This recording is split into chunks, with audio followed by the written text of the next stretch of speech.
untuk hadir di majelis umum yang biasanya kita jalani setiap hari Kamis malam atau malam Jumat bersama Ustaz Hakim.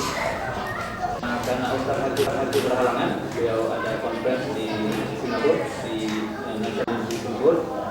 Beliau menugaskan, memberikan amanah kepada saya untuk menyampaikan tausiah pada malam hari ini. Beliau mengucapkan salam kepada semua jemaah. Saya minta doa kepada beliau sebagai semangat. Selamat. Insyaallah minggu depan beliau akan mengisi kembali. Baik, saya minta tadi dibacakan surat Ahzab, itu surat ke-33 ya. Jadi surat ini jumlah ayatnya ada 73. Jadi dibacakan 70, 71, 72, 73 bagian akhir. Surat ini surat masuk kategori surat yang turun semuanya di Madinah, Madaniyah. Turun sekitar pada tahun 5 Hijrah. Jadi setelah, kalau kita baca surat Al-Anfal, ya surat Al-Anfal itu turun di Madinah juga pada saat perang Badar. Perang Badar itu pada tahun kedua Hijrah, tahun ketiga. Dan surat ini tahun kelima. Jadi setelah perang Uhud, ya, perang Uhud, surat turun pada saat banyak ekspedisi. Rasulullah melakukan ekspedisi di sekitar Madinah, ya. Khotib harus mengucapkan ini nasihat takwa, ya. Oleh karena itu kita selalu mengingat kembali, ya, mengingat kembali. Saya menyampaikan, mengingatkan diri saya dan mengingatkan bapak dan ibu, ya, untuk mengingat lebih apa sebetulnya maknanya, ya. Kita tidak boleh bosan untuk mendengarkan ini. Saya mengingatkan, ya. Nah, perintah takwa ini juga diulang berkali-kali. Hampir di setiap ayat setiap surat ada perintah takwa, ya. Kecuali ayat terakhir, ayat yang panjang ada perintah takwa. Mulai dari surat Al-Baqarah, ya, perintah takwa. Jadi apa sesungguhnya takwa? Kita sering dengar definisi takwa ini, banyak disampaikan oleh para ulama. Ada disampaikan oleh sahabat, ya, seperti Amirul Mukminin Ali bin Abi Thalib mendefinisikan takwa, kemudian Ibnu Mas'ud mendefinisikan takwa, ya, beberapa sahabat yang mendefinisikan takwa mirip-mirip definisinya, ya. Nah, saya mengajukan satu definisi yang sangat sederhana, yang mudah diingat, ya. Takwa itu takut, simpel kan? Jadi takut, ya. Ada definisi panjang, ya. Tapi kalau kita lihat pecah, kita jelaskan lebih lanjut takut itu, kita akan sampai ke definisi yang lain, ya. Jadi mudah nanti. Takut apa? Apa itu takut? Ya. Takut itu adanya di perasaan kita. Kita takut terhadap sesuatu karena kita merasa terancam. Ya. Kalau kita merasa terancam, maka kita berusaha untuk menghindari ancaman itu, lari dari ancaman itu, ya. Kemudian mencari perlindungan. Ini takut. Anak-anak agak volumenya dikecilkan, ya. Suaranya nggak dengar, jadi ada pengajian lain di belakang. Kalau kita takut, katakanlah terhadap satu tempat, ya, kita tahu tempat itu seram, gitu, ya, maka kita tidak datang ke situ, ya. Atau kalau kita takut, kita diancam oleh seseorang, maka kita berusaha untuk menghindar orang tersebut. Atau kalau ancamannya serius, maka kita mengadu kepada orang lain untuk minta perlindungan. Apakah perlindungan kepada orang yang lebih kuat, ataukah jadi yang kita lakukan, ya, apa yang kita takut? Kita takut terhadap murka Allah SWT. Kita takut Allah berpaling dari kita, sehingga kita jauh dari Allah SWT. Itu kita takut sekarang. Benar-benar takut. Karena akibatnya fatal. Kalau Allah murka sama kita. Takut murka Allah SWT. Kemudian kita hindari itu. Bagaimana kita menghindari Allah murka? Akan saya jelaskan. Kita berusaha menghindari murka Allah, berusaha menghindari Allah berbalik daripada kita. Kemudian kita minta perlindungan kepada Allah SWT. Jadi kita lari daripada murka Allah, lari dari Allah ke Allah lagi. Kita minta perlindungan Allah Subhanahu Wa Taala. Kita berusaha untuk menyenangkan, ya, membuat Allah senang, sehingga Allah senang pula dan kita. Apa yang kita lakukan senang, maka kita akan dilindunginya, bahkan kita akan diridhoinya. Mudah untuk ingatnya. Jadi kita lari dari murka Allah SWT, kemudian kita menuju rahmatnya. Ya. Nah, yang pertama,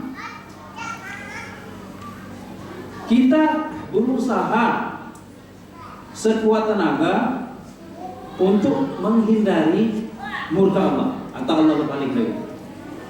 Dan kita berusaha kemudian step berikutnya mendekatkan diri kepada Allah, membuat Allah menjadi senang dan ridho, cinta dan kita mencintai Allah, Allah mencintai kita.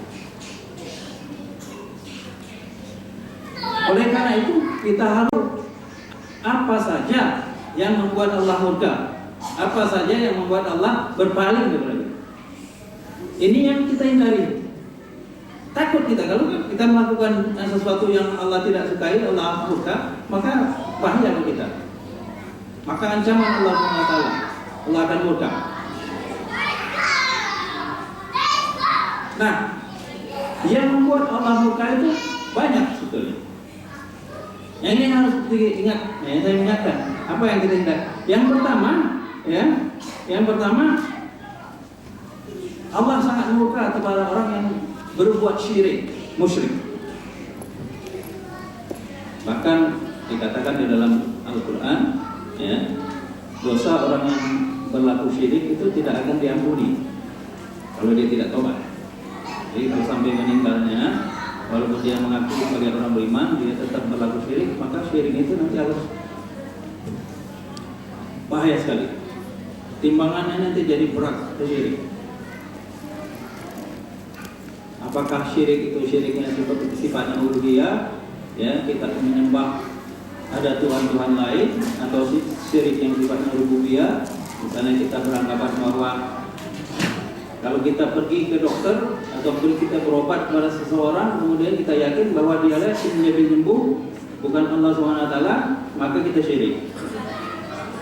Karena sebetulnya penyembuh itu Allah SWT. Dokter, tabib, siapapun itu hanya perantara. Demikian pula rezeki. Rezeki Allah yang memberikan. Ya. Kedua, perbuatan yang Allah tidak sukai, Allah juga murka, kita tidak bersyukur kepadanya.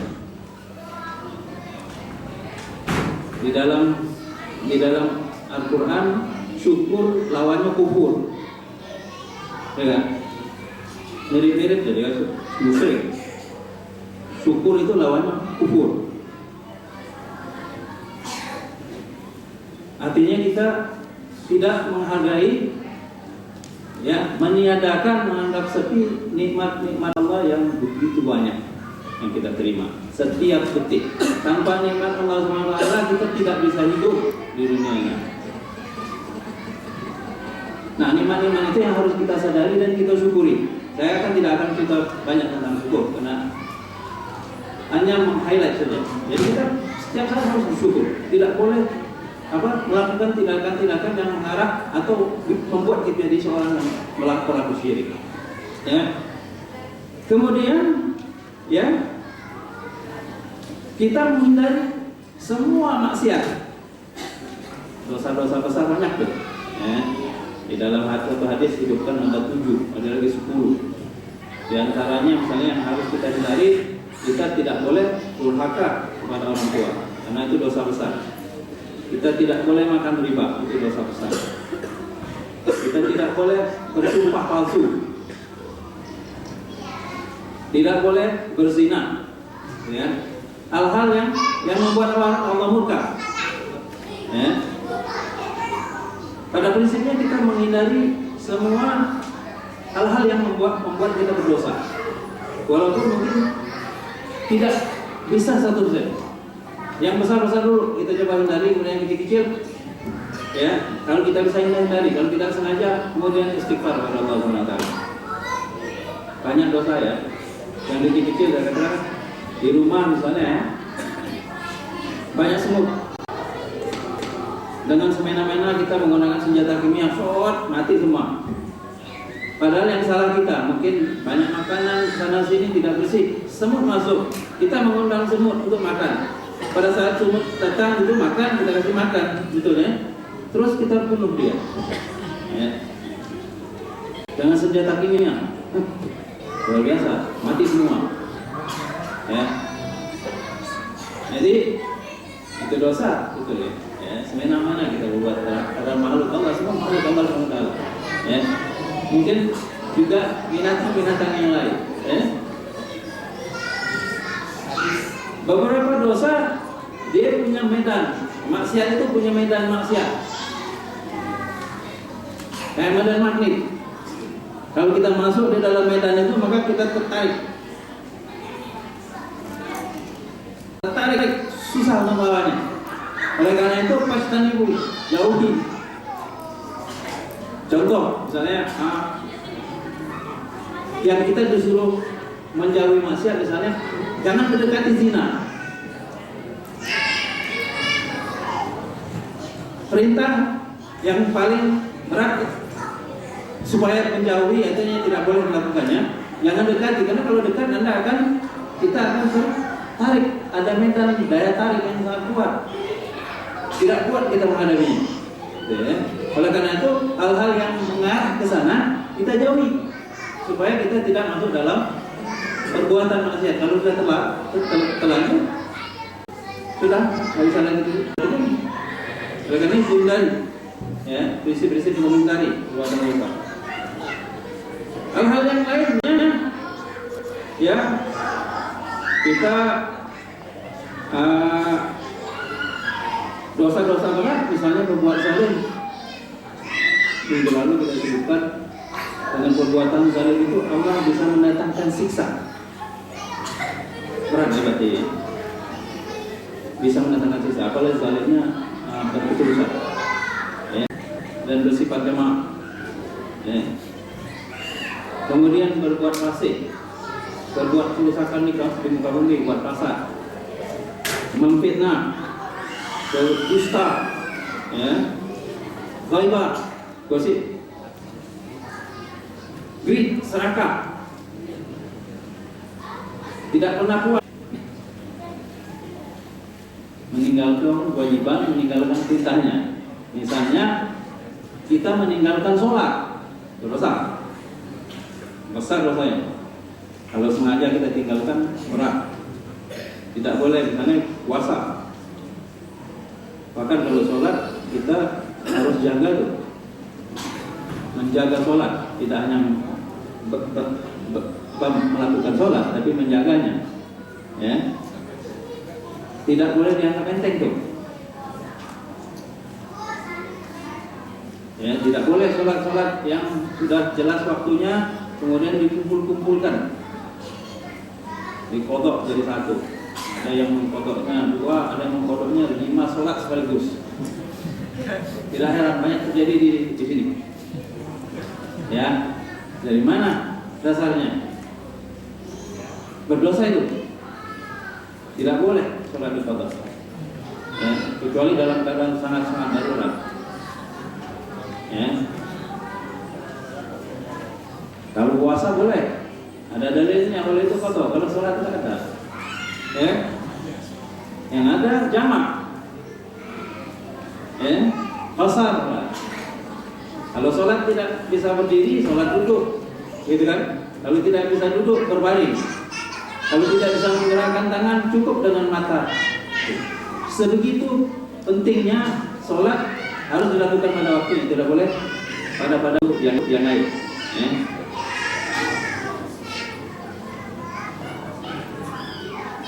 Jangan mengabaikan infak. Kalau punya harta berlebih, jangan lupa tuh bahwa sebagian daripada yang kita miliki itu bukan milik kita, milik orang lain. Kita harus keluarkan dalam bentuk zakat. Kita harus nafkahkan kepada mungkin keluarga kita yang tidak mampu, ya? Dan sebagainya. Jadi kita menghindari hal-hal yang membuat Allah murka. Ya, kita tidak boleh melakukan perbuatan dosa dan jangan meninggalkan perintah Allah SWT. Kalau dua ini kita langgar, maka Allah murka. Allah jadi jauh dari kita. Ya? Nah, kalau kita melakukannya, apa yang kita lakukan? Kita sengaja atau tidak sengaja, maka kita harus, kalau dosa-dosa besar kita harus bertobat. Kita harus beristighfar. Kita ya tahu bahwa kita ini manusia yang sangat lemah, selalu berbuat dosa sebetulnya setiap hari. Tanpa kita sadari, kadang-kadang kita sadari dan sengaja melakukan. Kita tahu itu dosa, buat juga. Untuk membersihkannya, istighfar. Rasulullah SAW istighfar 70 kali dalam sehari. Padahal Rasulullah sudah bersih. Itu contoh buat kita sebetulnya bahwa istighfar itu penting. Ya. Nah, kemudian apa hal-hal kita harus hindari tadi yang membuatnya Allah murka, ya. Kemudian kita harus lari, harus mengejar supaya Allah senang. Sebenarnya kalau kita menghindari perbuatan murka ini pun sebenarnya Allah senang. Pada saat kita ada godaan untuk melakukan sesuatu, kemudian kita kuat tidak melakukannya, maka kita mendapatkan pahala. Allah senang bahwa kita mampu mengendalikan diri untuk tidak berbuat, ya, buat maksiat. Nah, hal-hal yang membuat Allah senang banyak sekali, jauh lebih banyak daripada list yang Allah tidak menyukai. Ya, pertama, kalau kufur, ya, maka lawannya bersyukur kepada Allah. Selalu setiap saat bersyukur kepada Allah. Ucapkanlah selalu alhamdulillah. Ya, kalau merasa senang, ucapkan alhamdulillah. Itu adalah satu doa yang sangat mustajab. Kemudian diikuti dengan langkah-langkah tindakan, ya, untuk bersyukur. Kemudian sabar terhadap, karena kita di dunia ini selalu menghadapi rintangan. Apalagi kalau kita dalam mengejar ridho Allah, ya, kita melakukan suatu perjalanan panjang untuk mencapai ridho Allah, maka banyak sekali atau tantangan yang kita hadapi. Ya, kalau dalam bahasanya cabaran. Nah, dalam menghadapi cabaran itu kita harus sabar. Ya, harus sabar. Ya, kita akan berpikir balik untuk tetap sabar. Dan itu mendapatkan Allah senang sekali. Ya, orang sabar itu sangat kuat sebetulnya. Di Al-Quran disebutkan karena kesabarannya maka kekuatan dalam perang, perang Badar, perang Uhud, kekuatannya 10 kali lipat. Ada lagi ayat yang lain karena kesabarannya kurang bagus maka 2 kali lipat aja. Artinya orang yang sabar itu memiliki kekuatan, bukan suatu kelemahan. Kemudian selalu mendekatkan diri kepadanya setiap saat. Ya, beribadah secara istiqomah, ini lagi susah. Lakukan jangan terlalu yang berat-berat. Kalau ada zikir, ada wirid yang ringan-ringan, yang kira-kira bisa dilakukan secara rutin, istiqomah. Ya, setiap pagi, setiap mau tidur, yang simpel-simpel. Ya. Kemudian tingkatkan quality, mungkin juga kuantitas sholatnya diusahakan menjadi lebih tumakninah, jangan buru-buru. Kemudian bacaan sholatnya disempurnakan. Ya. Tentu bacaan sholat kita sebetulnya masih jauh dari sempurna. Coba sempurnakan, wudhunya juga sempurnakan, sholatnya sempurnakan. Kemudian jangan lupa dekatkan diri pada Allah dengan berkomunikasi dengannya. Baca Al-Quran itu adalah kalamullah, berat itu. Gunung-gunung ya tidak mampu menerima Al-Quran, hancur itu. Tapi manusia hatinya bisa menerima Al-Quran. Begitu hebatnya Al-Quran itu ya. Kalamullah. Kalau kita membaca berarti kita berkomunikasi dengan Allah. Sayang sekali kalau kita tidak membacanya. Oleh karena itu baca selalu, setiap saat. Lebih bagus lagi kalau dihafalkan. Ya. Jika kalau menghafal biasanya kita berusaha untuk baca mengingat terus. Ingat itu komunikasi setiap saat kepada Allah SWT. Ya. Ini kan jadi dekat kepada Allah SWT. Allah senang. Kemudian mencari ilmu. Majelis ilmu yang seperti ini penuh dengan rahmat. Kita mendekatkan pada saat kita ngaji seperti ini, maka kita dekat kepada Allah SWT. Allah senang oleh kita. Malaikat banyak itu siap mencatat satu persatu memberikan berkah kepada kita. Insya Allah pengajian malam ini berkah, dan pengajian dulu yang berkah, dan yang akan datang berkah. Pasti penuh dengan berkah. Jangan sungkan-sungkan melangkahkan kaki untuk ke majelis ilmu. Godaannya banyak. Jadi sungkanlah, inilah, itulah. Tapi usahakan kalau memang bisa melakukannya, lakukan. Karena itu banyak manfaatnya. Ya. Kemudian berbuat baik, amal soleh kepada semua makhluk, apalagi kepada manusia. Ya. Kemudian memaafkan. Ini perbuatan yang sangat disukai Allah SWT. Kita memaafkan. Kalau orang berbuat salah, kita maafkan. Jangan maafkan. Rasulullah SAW disakiti dengan, kalau kita mungkin rasanya gimana mau pulas dendam. Betapa sakitnya Rasulullah itu dengan Abu Sufyan, tapi beliau akan memaafkan ya, Abu Sufyan. Orang-orang musyrikin Makkah itu waktu Makkah ditaklukkan itu diberikan total amnesti. Ya, coba bayangkan kalau raja yang lain mungkin dibunuhkan baru. Ya, dia contoh saudara. Nah, dampak dari takwa, ya, yaitu kita berusaha kita menghindari jauh daripada hal-hal yang membuat Allah murka, dan kemudian bersuatu adalah melakukan perbuatan-perbuatan yang Allah sukai. Dampaknya dua. Hubungan kita dengan Allah Subhanahu wa Ta'ala menjadi dekat. Hubungan kita dengan makhluk pun, kalau kita lakukan yang benar, menjadi dekat.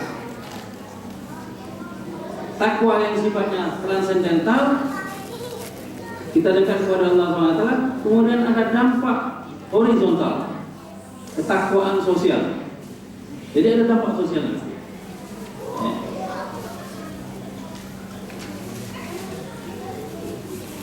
Itu takwa. Kemudian keyword yang kedua itu qaulan sadidah. Qaulan sadidah. Perkataan sadid secara literal bisa kita baca kataan benar adalah suatu perkataan yang sangat baik. Ya. Kalau kita lihat takwa tadi ada hablum minallah, hablum minan nas, saya juga akan lihat framework itu. Kita lihat dari hablum minallah dan hablum minan nas juga. Apa perkataan sadid ini kaitannya dengan Allah Subhanahu wa Ta'ala? Apa perkataan sadid itu kaitannya dengan manusia?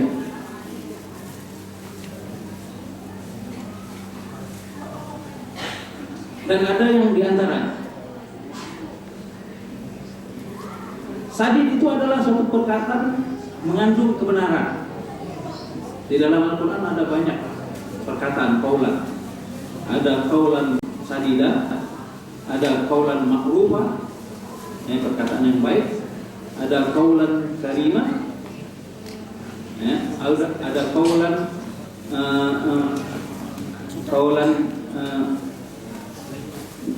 layyinah, ya, kaulan layyinah, ya. Ada kaulan baligha, ya. Ada beberapa kaulan, ya. Kita akan lihat satu kaulan. Pertama, yang terkait langsung kita dengan Allah, perkataan kita perkataan baik, yang benar, mengandung kebenaran, ya, antara kita dan Allah SWT. Itu adalah zikrullah. Kita berzikir kepada Allah SWT, ucapan kalimat thayyibah kita lakukan setiap saat, ya. Minimal kalau mau lakukan perbuatan baik, kita awali dengan bismillah, supaya apa yang kita lakukan jadi didapat berkah, ya, diterima Allah SWT. Kemudian banyak kalimat-kalimat zikir yang mudah diucapkan, tapi timbangannya sangat berat. Misalnya yang sering kita baca, la ilaha illallah wahdahu la syarikalah, lahul mulku wa lahul hamdu yuhyi wa yumiitu wa huwa ala kulli syai'in qadir. Simpel, baca selalu, manfaatnya sangat besar, ya. Kemudian zikir-zikir yang kita baca, subhanallah walhamdulillah wa la ilaha illallah wallahu akbar, itu zikir-zikir baca.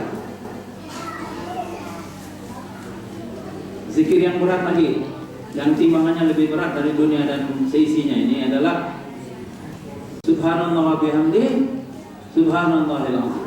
Itu pernah diceritakan.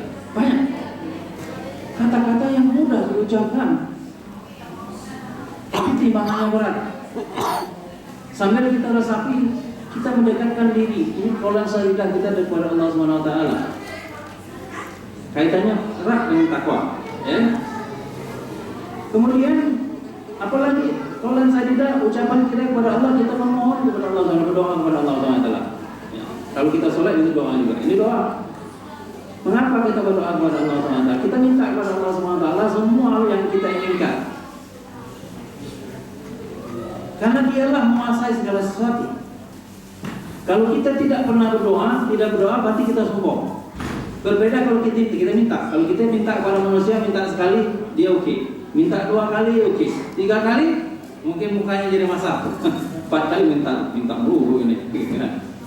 Tapi Allah tidak. Kalau kita berdoa kepada Allah terus-terusan, semakin banyak kita berdoa, semakin senang Allah SWT. Ini hambaku memerlukan. Jadi doa yang sama dibaca-baca terus, Rabbana atina 1000 kali, tidak ada masalah. Kalau Allah senang, banyak-banyak berdoa, karena doa itu ruhul ibadah, ya. Kita banyak, jangan lupa tuh setiap saat berdoa kepada Allah, ya. Kalau hati dalam keadaan gelisah, berdoa kepada Allah SWT, supaya kita menjadi lebih tenang, ya. Doanya bisa kita doa minta langsung atau membaca Quran. Kalau dalam keadaan senang pun berdoa kepada Allah SWT supaya tambah senang. Jadi tidak selalu kontak tuh dengan Allah SWT. Kemudian yang antar manusia dengan Allah dan manusia, antara Habib dan Habib, kita berdakwah. Kata-kata kebenaran yang kita peroleh itu luar biasa, kita menerimanya. Kita harus berbagi pada orang lain, jangan egois. Minimal kita berbagi kepada keluarga kita. Sampaikan tuh balik aneh walau kaya. Sampaikan, walaupun 1 ayat. Kalau kita belum berani menyampaikannya, ini belum. Kalau kita selalu mengukur ilmu, nggak akan cukup tuh. Tapi sampaikanlah, walaupun dengan cara yang senang, dengan teman, dengan anak, dengan keluarga. Yang penting keluarga.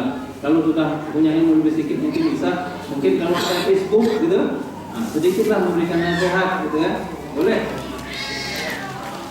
Tidak harus dengan ucapan, tapi bisa dalam bentuk tulisan, ya.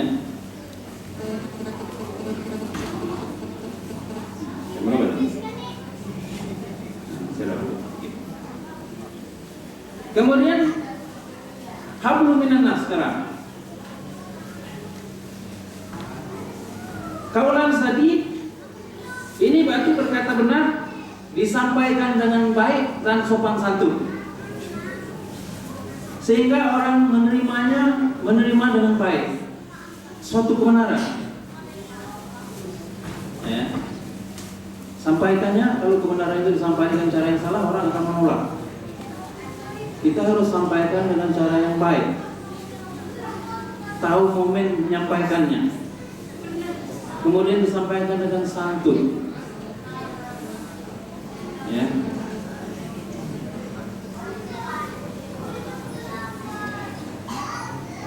Kalau dalam keadaan tertentu, ya, kalau kita tidak bisa mengatakan yang benar, lebih baik diam.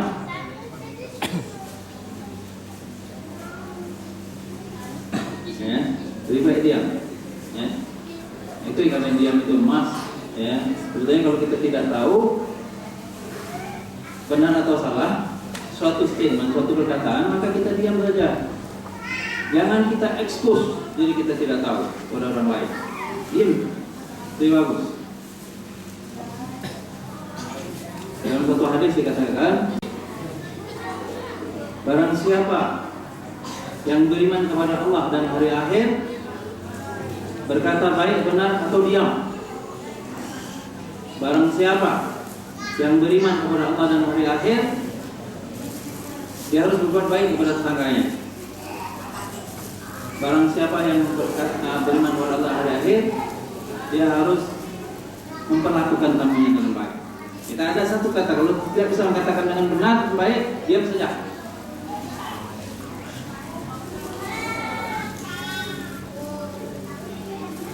Kemudian jangan menyampaikan yang tidak jelas. Kalau ada berita, misalnya ada berita, bahkan misalnya berita gosip, kita ambil tuh berita, kita sampaikan kepada orang lain. Belum tentu berita itu benar. Ini tidak boleh, bukan perkataan sadis itu.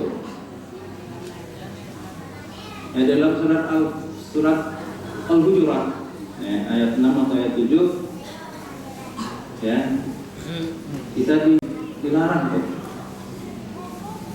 Jadi kalau ada berita yang datang, ya, kita tidak tahu sumbernya, apalagi sumbernya orang fasik, ya, maka kita harus cek dan dicek dulu kebenarannya, baru sampaikan. Yang sering terjadi kalau ada berita sampai ke kita langsung set, apalagi sekarang ada SMS kan, langsung, belum sempat ngecek, tak tahu beritanya tidak benar. Saking mudahnya menyampaikan kuat, ya. Coba cek dulu, ya. Kalau kita melakukan cek benar, kita sampaikan, itu jadi sadis, ya. Kalau kita sampaikan kemudian tidak benar, ya, bahaya. Ya, kita membantu menyebarkan perkataan yang tidak benar, ya. Jangan gosip, jangan ghaibah. Semua perkataan jangan memarol-olok. Ini surat Al-Hujurat juga.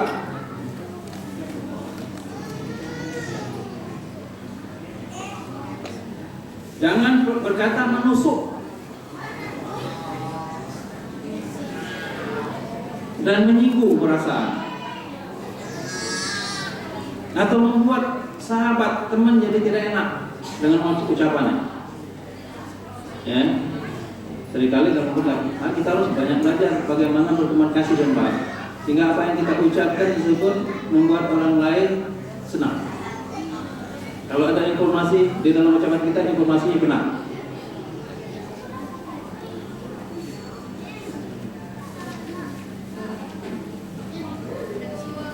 Di dalam kalau berkata cerdas satu lagi, jika hendak berkata, ya, menyampaikan sesuatu, apalagi sesuatu itu penting, pikirlah dulu. Jangan sampai setelah ucapan itu muncul kemudian menimbulkan masalah, baru mikir, oh tadi salah. Ya, padahal mungkin ucapan tersebut membuat hati luka. Kalau hati luka susah, atau menimbulkan kegemparan. Ya, dalam suatu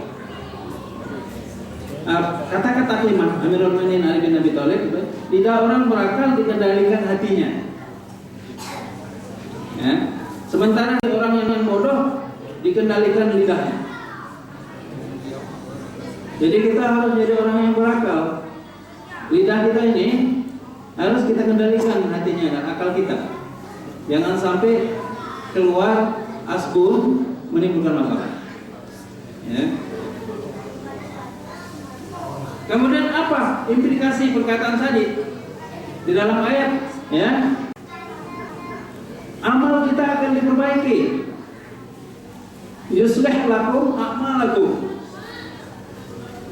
Allah akan perbaiki. Kalau kita ada kecenderungan untuk meningkatkan amal kita, maka berarti kita diberikan jalan oleh Allah SWT. Allah perbaiki. Dan yang lebih penting lagi, Allah terima amal kita.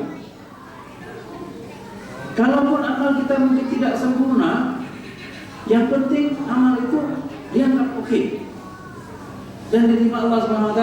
Daripada amalan yang kita anggap hebat sekali, ya saya sudah ngajinya nggak ada salah segala macam, tapi mungkin ada sedikit rasa di dalam hati sana, oh ngajiku hebat sekali, ada riak sedikit, dan diterima. Lebih baik yang tidak sempurna, ya Allah, ya Tuhanku, semampu saya ibadah yang saya lakukan seperti ini, ya Allah, terima.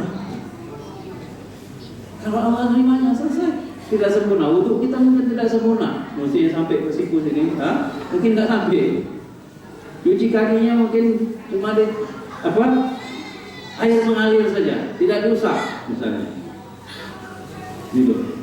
Sholatnya mungkin terlalu cepat, atau baca Fatihahnya tidak sempurna. Banyak sekali ibadat kita yang tidak sempurna, jauh dari sempurna. Kita mohon kepada Allah SWT supaya kita diterima. Tapi kalau kita takwa dan mengucapkan sadis, maka diterima. Allah sempurnakan, ya Allah, luar biasa. Yuslih lakum a'malakum wa yaghfir lakum dzunubakum. Kalau ada dosa, Allah ampunkan, ya Allah. Orang yang bertakwa berkata sadis, salah, berbuat salah, Allah ampunkan. Apalagi kalau minta ampun. Biasanya orang yang bertakwa selalu kalau ada dosa minta ampun. Pada saat dia minta ampun, Allah ampunkan. Ya. Kemudian, wa may yuti'illah wa rasuluh faqad faz. Kalau taat kepada Allah dan Rasulnya, maka kita akan mendapatkan kemenangan yang gemilang. Pasti kemenangan yang wah, hebat sekali.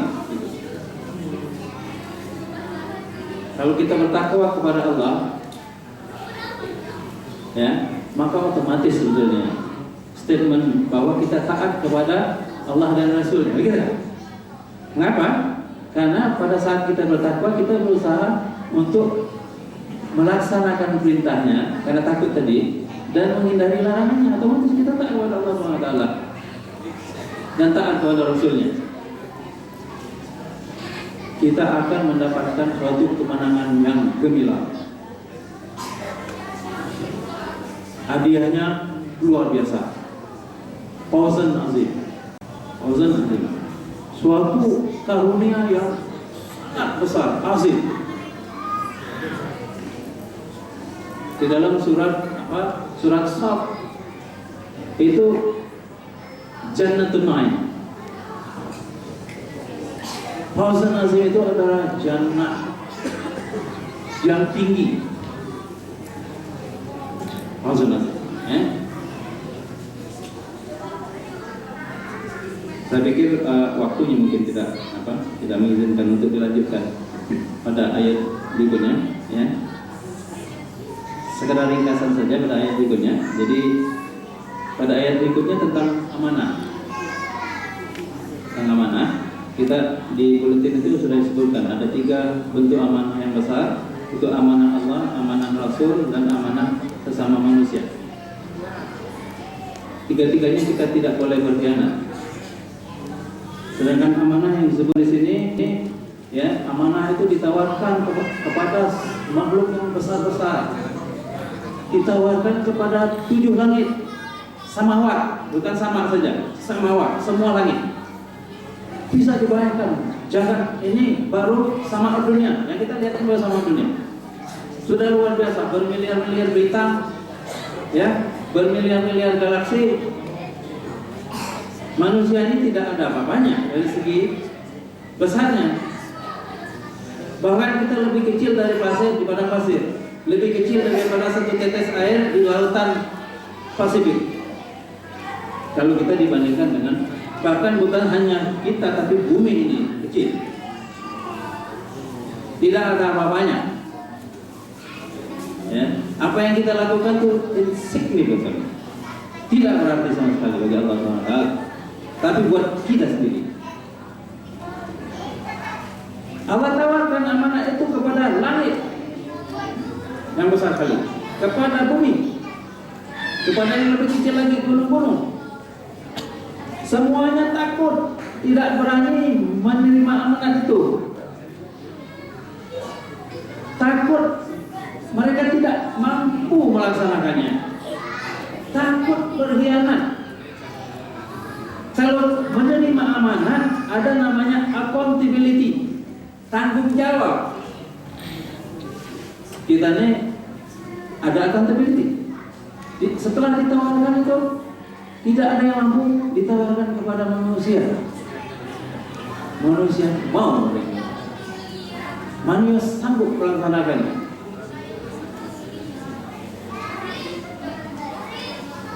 Kita terima tuh. Akhirnya apa? Amanah yang begitu besar ini kita harus tanggung jawabkannya. Disebutkan ini, manusia banyak yang bodoh karena berkhianat. Langit, bumi, semua jagat raya ini tidak mampu, tidak mau, takut. Kita tahu, kita mau.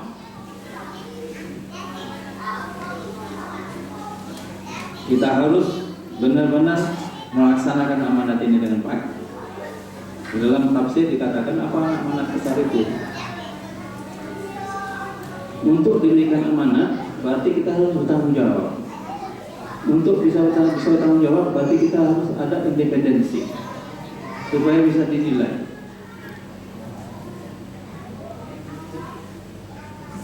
Itu adalah ikhtiar, free will yang diberikan Allah kepada manusia. Kita bisa keputusan yang kita buat sendiri, kita tentukan. Kemudian dengan itu kita jadikan khalifah. Khalifah itu wakil Allah di bumi. Tugasnya apa? Tugas khalifah, pemimpin di bumi ini melaksanakan semua yang dikehendakinya, itu kan dengan jalan ini suka-suka sendiri.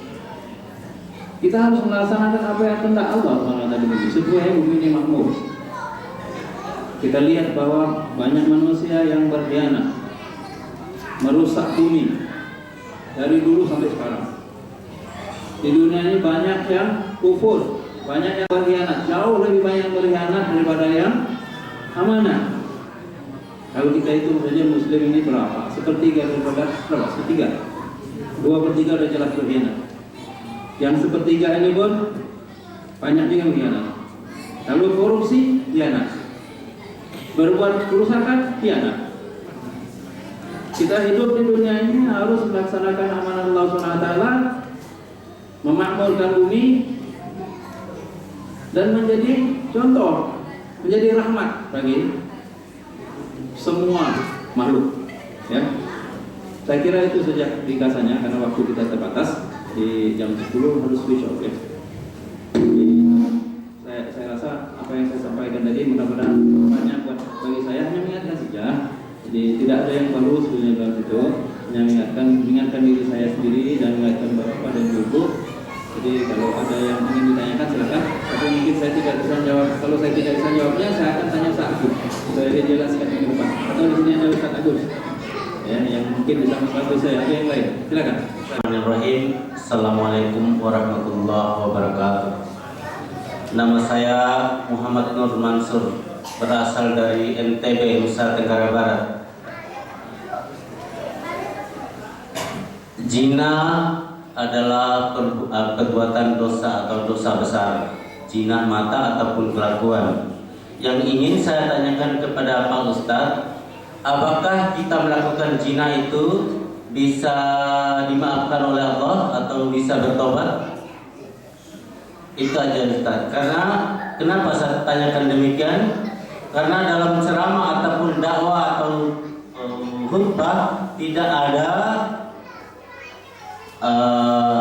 Pak Ustadz mengatakan bahwa zina itu akan diampuni oleh Allah. Tidak pernah saya dengar. Makanya sekarang lewat kesempatan ini saya bertanya demikian.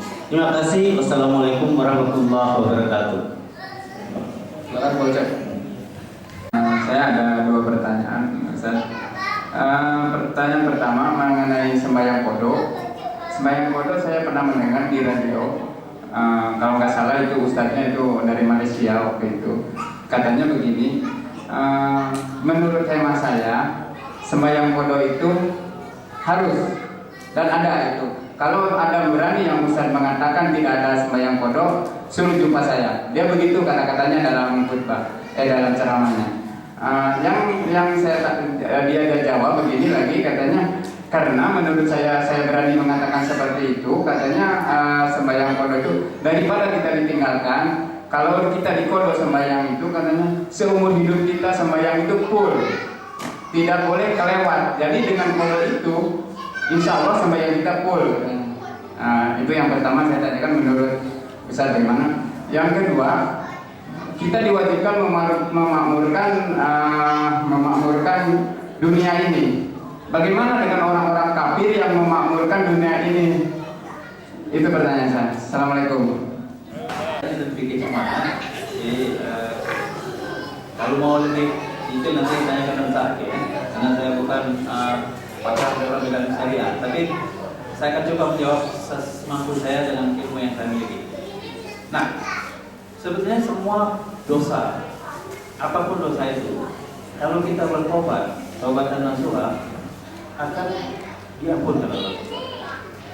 Termasuk sini.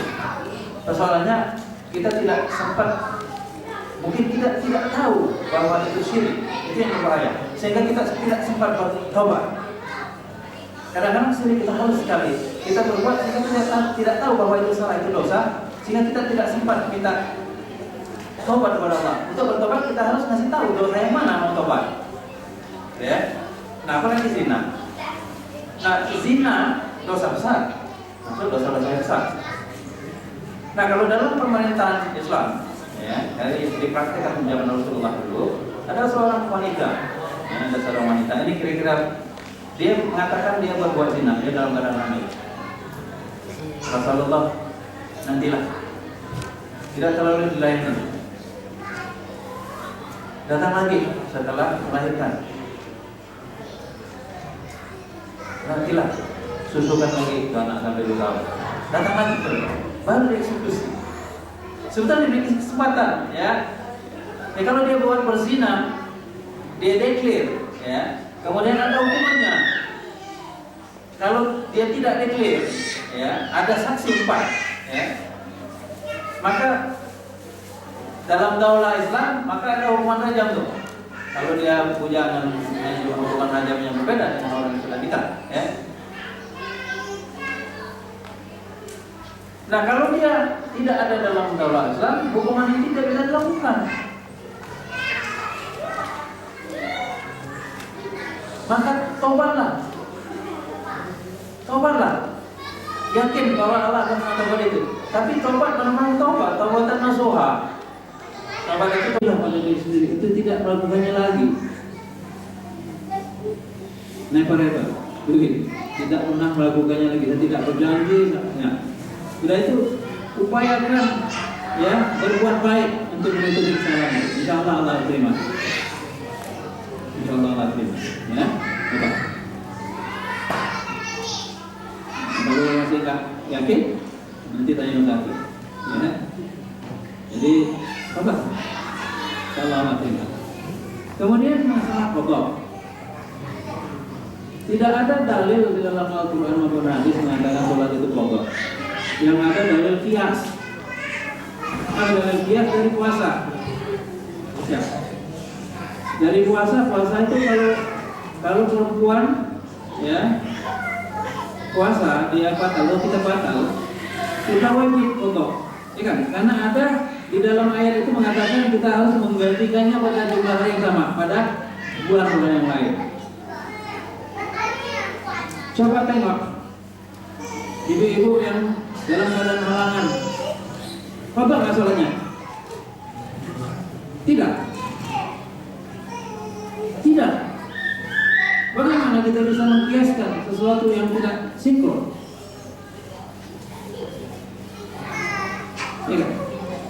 Jadi sholat itu tidak perlu dikodok.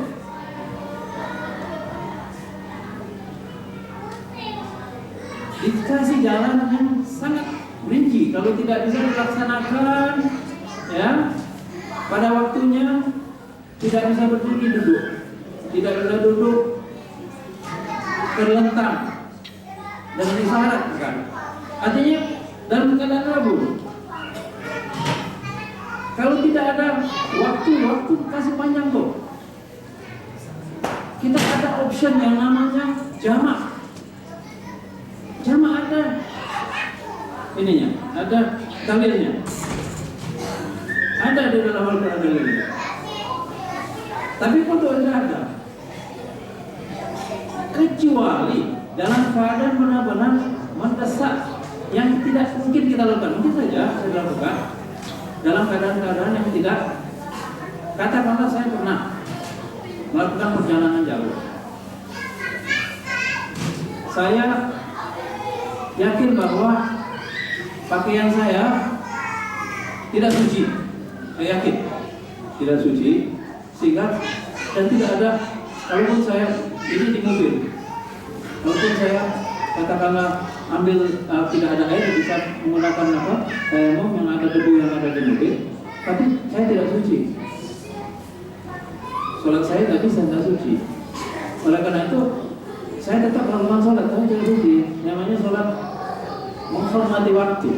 Tetap pada waktu yang lain, ya, bukan waktunya saya sholat lagi, itu namanya kodok besar. Tapi kalau praktek kodok yang dilakukan yang saya alami di sini adalah sengaja meninggalkan. Sudah sholat belum? Nantilah.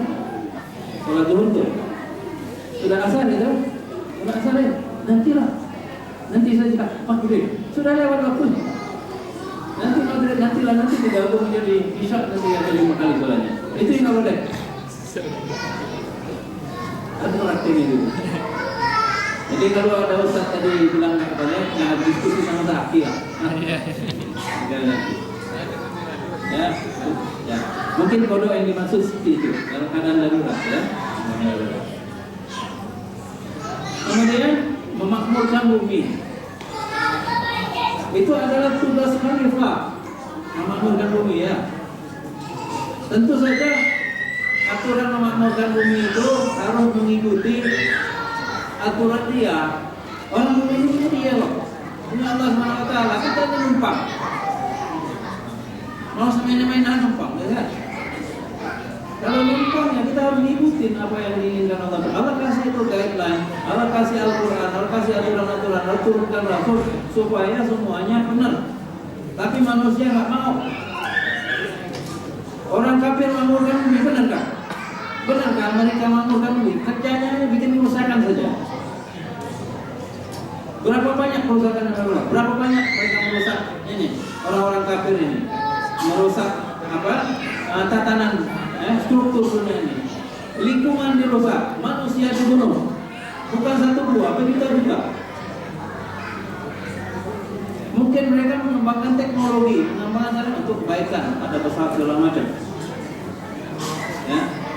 Tapi niat mereka cari duit, bukan dari makmur dan bumi. Niat mereka untuk menguasai ekonomi. Jadi bukan makmurkan bumi.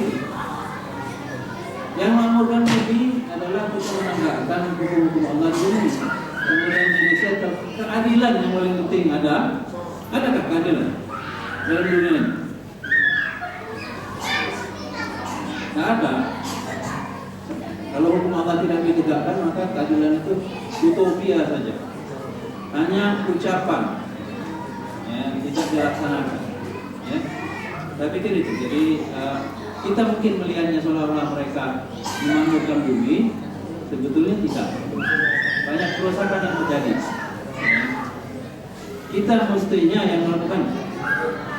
Kita harus belajar, kita harus meningkatkan teknologi supaya kita bisa memberikan contoh bagaimana cara memakmurkan bumi, bagaimana caranya menjadi rahmatan lil alamin, ya, meneruskan ya Rasulullah SAW tugasnya. Saya kira demikian. Mungkin ada yang menambahkan bagus. Baik, alhamdulillah jamaah sekalian, mudah-mudahan tambah pengetahuan kita dan perihal dosa, ya, kesalahan kecuali syirik, ya, itu ada di dalam satu hadis, la sadair wal istimrar wal kabair wal istighfar. Jadi tidak ada dosa yang kecil kalau itu dilakukan terus menerus, itu malah jadi tambah besar. Dan tidak ada dosa besar kalau itu terus-terus mohon ampun dengan istighfar. Jadi teruslah kita memohon ampun.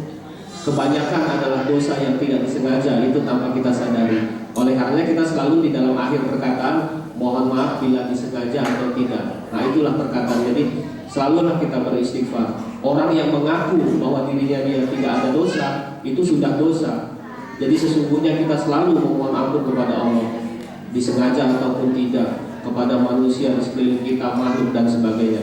Mudah-mudahan dengan kehadiran kita di majlis ilmu ini, kita diampunkan dosa-dosa kita disengaja ataupun tidak, dan diberikan panjang umur untuk tetap beribadah kepada Allah Subhanahu wa taala. Marilah sama-sama kita berdoa dengan membaca surah Al-Fatihah.